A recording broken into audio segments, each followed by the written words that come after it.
Assalamualaikum warahmatullahi wabarakatuh. Halal itu bukan label estetik, tapi sistem end-to-end yang harus lolos audit dan governance. Di Indonesia, halal bukan sekedar tren religius, tapi standar industri dan kepercayaan publik. Oke, langsung saja ya. Untuk pertanyaan pertama, regulasi halal di Indonesia dimulai sejak tahun 1989 saat Majelis Ulama Indonesia membentuk LPPOM MUI untuk sertifikasi halal secara mandiri. Tahun 2014 hadir Undang-Undang Nomor 33 tahun 2014 yang menjadikan sertifikasi halal wajib.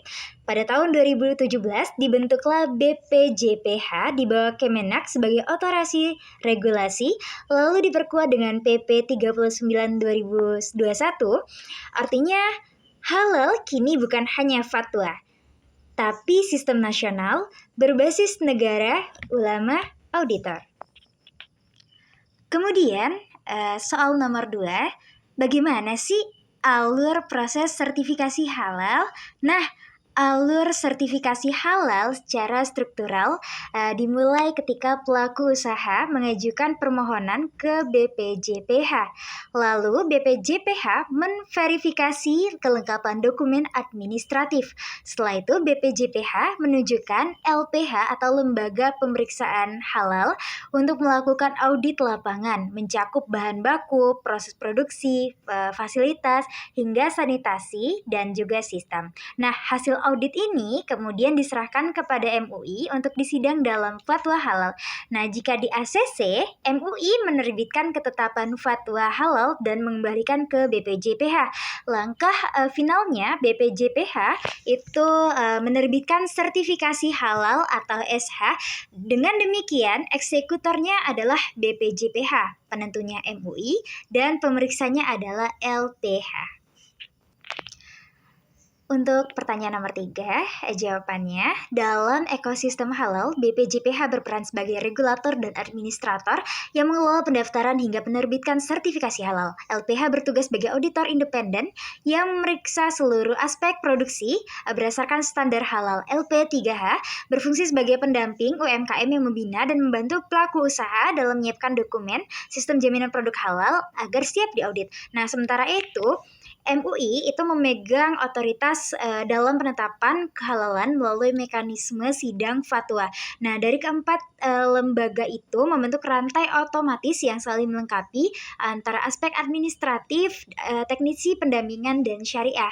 Kemudian untuk jawaban nomor 4, tantangan terbesar UMKM dalam sertifikasi halal bukan pada niat, tetapi pada kapasitas sistem. Banyak UMKM belum memahami literasi halal berbasis dokumen.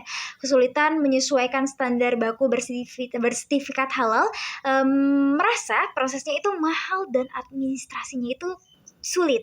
Nah, serta belum mampu menyusun SJPH. Solusi konkret yang implementatif antara lain optimalisasi fasilitas self-declare halal gratis yang disediakan oleh pemerintah. Kemudian penguatan peran LP3H sebagai pendamping lapangan, edukasi intensif untuk mencegah dari penggunaan bahan berstatus abu-abu.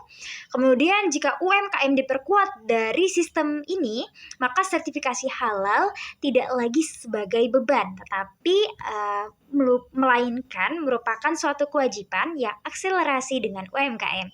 Kemudian studi kasus untuk pertanyaan nomor 5. 5A, permasalahan utama pada kasus alami sehat terletak pada 2 celah fundamental dalam manajemen produk halal. Pertama, klaim 100% halal itu tidak memenuhi prinsip halal insurance karena masih menggunakan bahan penolong yaitu zat pelarut yang belum tersertifikat halal. Kemudian dalam konsep ini, status bahan bakunya bukan dilihat pada bahan utama, tetapi juga bahan tambahan dan penolong dalam rantai proses.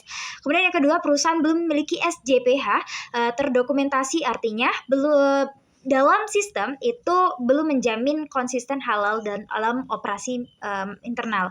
Ini menunjukkan bahwa problemnya bukan sekedar bahan, tetapi ketidaksiapan sistem kelola halal secara menyeluruh. Kemudian 5B, jawabannya secara manajerial, langkah yang seharusnya dilakukan adalah melakukan internal halal audit untuk menetapkan seluruh bahan dan pemasok, kemudian juga mengganti atau memastikan bahan penolong bersertifikat halal, menyusun dan mengimplementasikan SJPH yang mencakup kebijakan halal, SOP produksi, risk control, pelatihan, dan traceability, memperbaiki supply chain agar selaras dengan standar halal, berkonsultasi dengan LP3H untuk membentuk dokumen, kemudian mengajukan kembali permohonan BPJPH setelah sistem valid dan siap diuji. Dengan pendekatan ini, perusahaan tidak hanya siap secara sertifikasi, tetapi juga siap secara manajerial jangka panjang. Kemudian 5C jawabannya, pelajaran penting dari kasus ini adalah bahwa klaim halal tanpa sistem adalah red flag.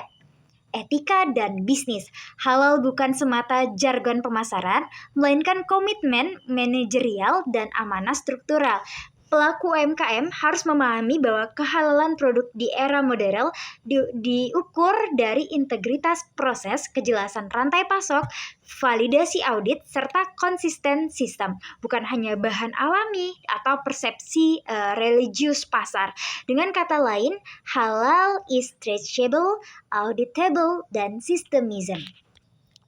Baiklah, kesimpulannya adalah produk yang halal bukan hanya soal apa yang dikonsumsi, tetapi bagaimana ia diproses, diawasi, dan dipertanggungjawabkan. Halal bukan sekedar label, tetapi komitmen moral, sistem manajerial, dan investasi keberkahan berjangka panjang.